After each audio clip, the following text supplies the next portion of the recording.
لوگ کہتے ہیں کہ ڈوبتے کو تنکا کا سہارا چاہیے. ابراہیم علیہ السلام نے اس محاورے کو ختم کر دیا کہ نہیں، ڈوبتے کو صرف اللہ کا سہارا چاہیے. اللہ پریشان کو صرف اللہ کا سہارا چاہیے. اللہ اکبر. قلنا یا نار کونی بردوں وسلاما علی ابراہیم صدق اللہ العظیم وصدق رسولہ النبی الکریم. حضرات، یہ مقدس ذی الحجہ کا مہینہ جو آج جس کی 14 تاریخ ہے، انشاءاللہ اب 15 یا 16 دن کے بعد یہ سال ختم ہو جائے گا.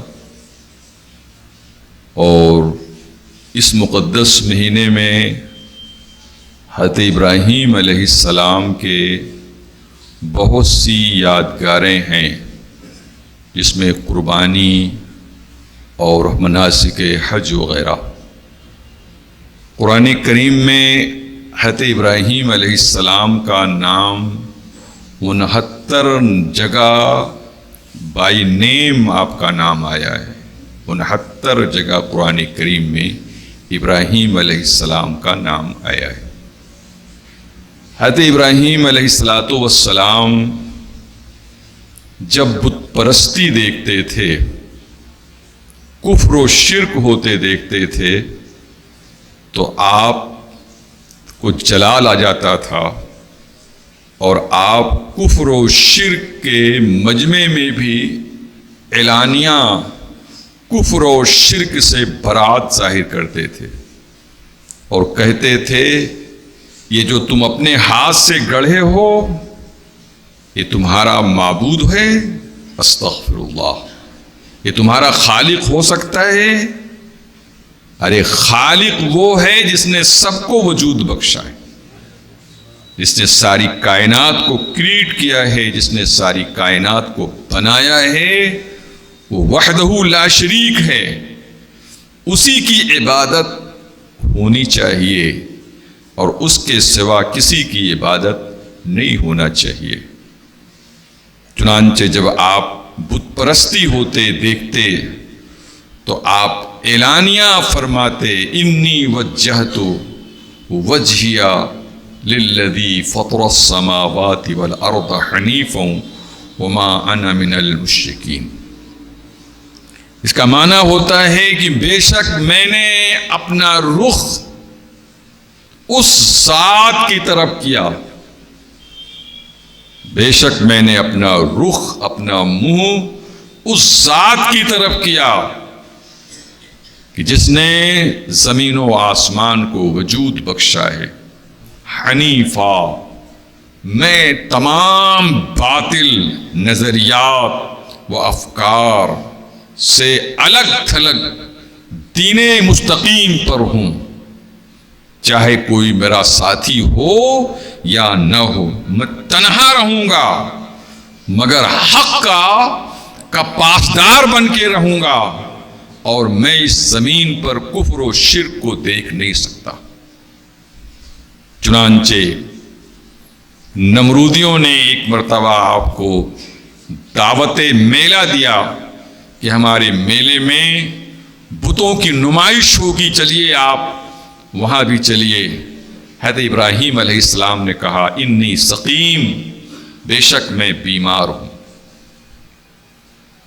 بعض مولویوں نے انی سقیم کا مفہوم یہ نکالا ہے کہ ابراہیم علیہ السلام خلاف واقعہ بات کیے، جبکہ بیمار نہیں تھے پھر بھی کہا کہ بے شک میں بیمار ہوں.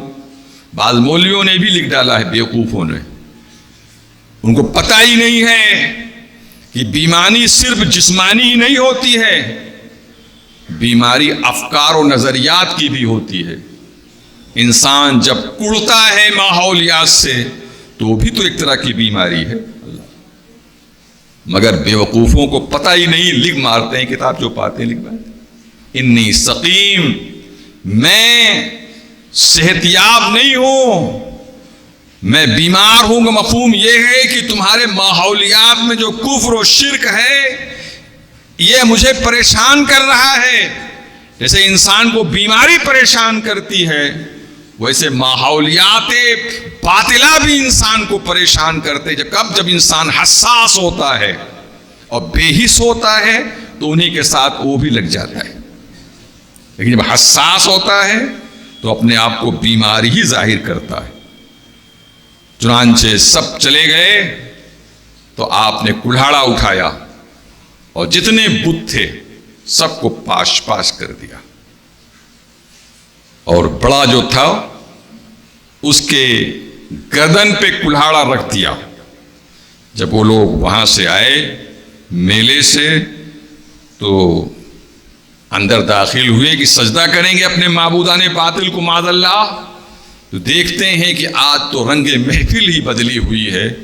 سارے بت ٹوٹے پڑے ہیں اور کلہاڑا بڑے کے گردن پہ لٹکا ہوا. چنانچہ ہونے لگا بھائی کس نے ایسا کیا، کس نے ایسا کیا، کس نے ایسا کیا؟ تو لوگوں نے کہا سمعنا فتى یذکروا آلہتنا یقال لہ ابراہیم. ہم جانتے ہیں، ہم نے سنا ہے ایک نوجوان ہمارے اندر ابراہیم جو ہے وہی ہمارے بتوں کی مخالفت کرتا ہے، اس کا نام ابراہیم ہے، یہ اسی کی کارستانی. چنانچہ آپ کو گرفتار کر کے حکومت نے گرفتار کرایا اور لائے اور بت خانے کے سامنے کہا کس نے توڑا ہے؟ تو آپ نے کہا بل فعلہم کبیرہم ھذا، بل فعلہم کبیرہم ھذا، بلکہ ان کے اس بڑے نے توڑا ہے، بلکہ ان کے اس بڑے نے توڑا ہے. اب ان لوگوں کا دماغ بڑے بت کی طرف جا رہا ہے. ابراہیم علیہ السلام سچ بول رہے ہیں، جھوٹ نہیں بول رہے ہیں. ارے بھائی انسان تو بڑا ہوتا ہی ہے. تو ابراہیم علیہ السلام یہ اس کو کہتے ہیں توریہ کہتے ہیں، تعریضی گفتگو کرتے ہیں. جب بہت پڑھا لکھا انسان ہوتا ہے اور وہ مصیبت کے نرغے میں پھنسنے والا ہوتا ہے تو ایسے ذو معنی الفاظ استعمال کرتا ہے جس سے وہ بچ جائے اور جھوٹ بھی نہیں ہوتا. بل فعلہ کبیرہم ھذا، بلکہ ان کے اس بڑے نے کیا ہے. اللہ اکبر.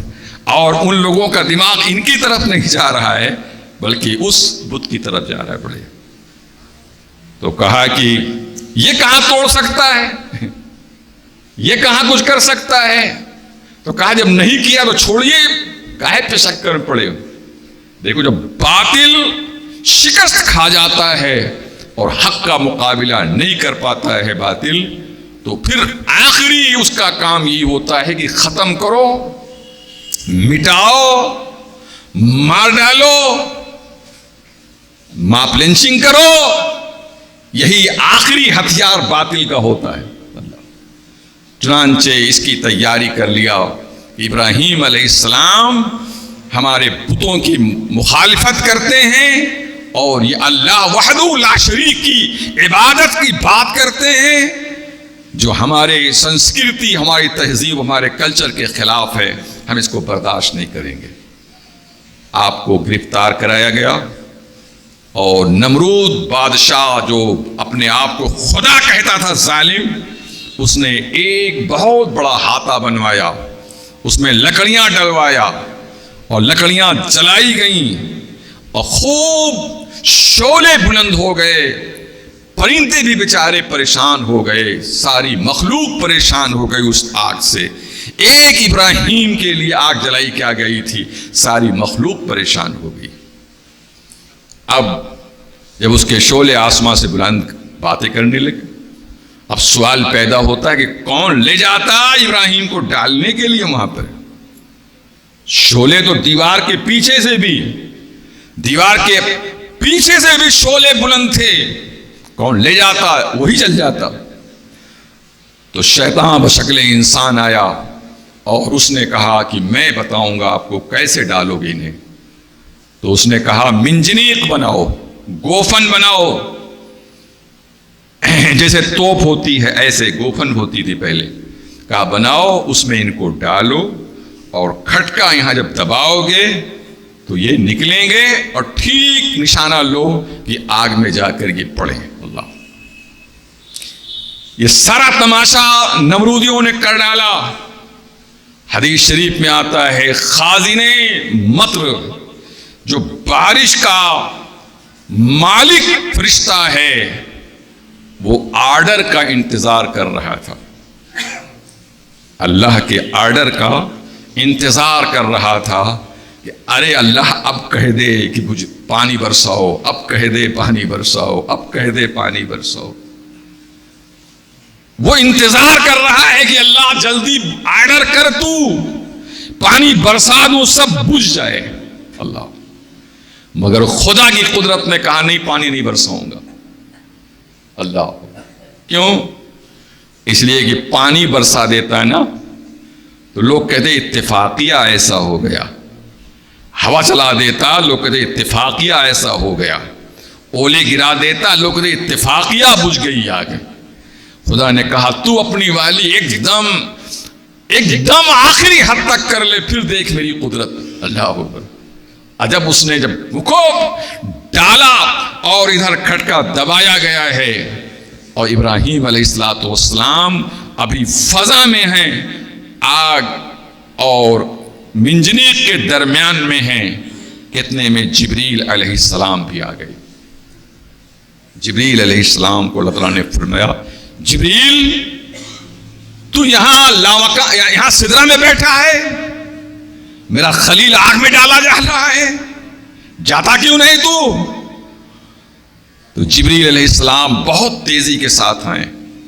اب جناب والا ابراہیم علیہ السلام کے پاس جبریل جب آئے تو کہتے اللہ کا حاجتن، کوئی ضرورت ہے آپ کو؟ تو کہا کہ لا، آپ سے کوئی ضرورت نہیں ہے. تو کہا پھر کس سے ضرورت ہے؟ کہا جس کی محبت میں ڈالا جا رہا اس سے ہے. اللہ آپ سے کوئی مطلب نہیں، جبریل جائیے آپ اپنا کام کیجئے. اللہ اکبر. لوگ کہتے ہیں کہ ڈوبتے کو تنکا کا سہارا چاہیے. ابراہیم علیہ السلام نے اس محاورے کو ختم کر دیا کہ نہیں، ڈوبتے کو صرف اللہ کا سہارا چاہیے. اللہ پریشان کو صرف اللہ کا سہارا چاہیے. اللہ اکبر. نہیں آپ سے کوئی مطلب نہیں ہے، جس کی محبت میں ڈالا جا رہا وہ جو چاہے کرے گا. سبحان اللہ. اللہ تبارک تعالیٰ کو پیار آ گیا. اللہ تعالیٰ نے فرمایا یا نار کونی برداً وسلاما علی ابراہیم، اے آگ ٹھنڈی ہو جا، اے آگ ٹھنڈی ہو جا. اللہ. حضرت علی مولا کائنات فرماتے ہیں جب خدا نے کہا یا نارو کونی برداؤں، حضرت علی مولا کائنات جو باب العلم ہے فرماتے ہیں کہ آگ اتنی ٹھنڈی ہوئی کہ ابراہیم کو ٹھنڈک لگنے لگی. اللہ اللہ اللہ. یہ ہے خدا کی قدرت. نمرود کہہ رہا تھا جو میں چاہوں گا وہ ہوگا، اور خدا کہہ رہا تھا ان اللہ علی کل شیء قدیر، اللہ ہر شے پہ قادر ہے.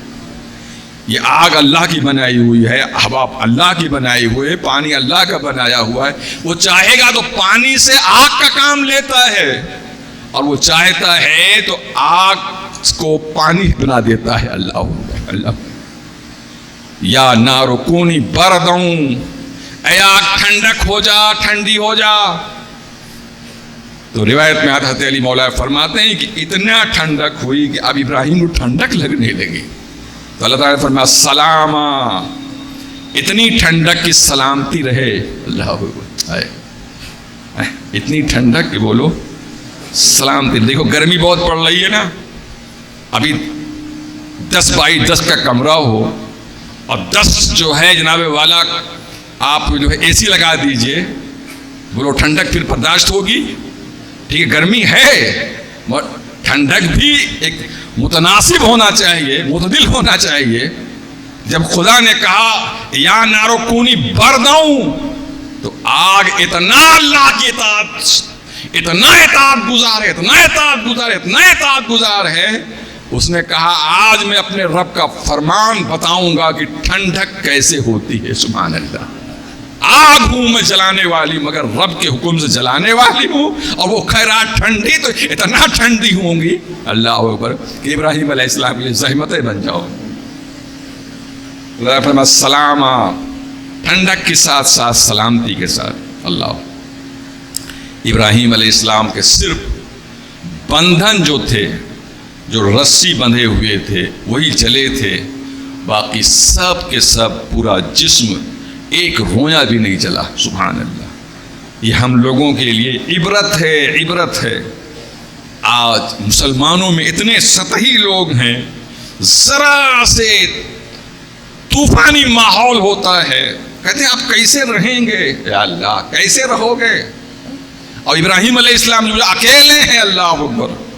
چنانچہ حدیث شریف میں آتا ہے کہ ابراہیم علیہ السلام نے کو جب باندھا گیا اور ابراہیم علیہ السلام کو جب آگ میں ڈالا گیا تو ابراہیم علیہ السلام نے کہا قال اللہم انک فی السماء واحد وانا فی الارض واحد اعبدک. اے اللہ تو آسمان کا مالک اکیلا ہے اور تیرا یہ ابراہیم بھی زمین پر اکیلا ہے. اللہ، تیرا یہ ابراہیم بھی آج اکیلا ہے. اللہ اکبر. اللہ. اور یہاں ہم لوگ اتنی بڑی تعداد میں ہونے کے باوجود ذرا سے ماحول میں تمبج پیدا ہوا، پریشان کیسے رہیں گے، اب کیسے جئیں گے، ہم کیسے کھائیں گے، کیسے؟ ارے اللہ نے بھروسہ رکھو. ابراہیم علیہ السلام کہہ رہے ہیں اللہم انک انت واحد فی السماء، اے آسمان کے مالک اللہ تو اکیلا ہے، وانا عبدک واحد، اور میں تیرا بندہ اکیلا ہوں زمین پر. اللہ اعبدو، تیری عبادت کرتا ہوں. حضرت ابراہیم علیہ السلام کے اس واقعے میں بڑی عبرت کا سامان ہے. اللہ تبارک تعالی ہمیں ان عبرتوں سے سبق حاصل کرنے کی توفیق مرحمت فرمائے.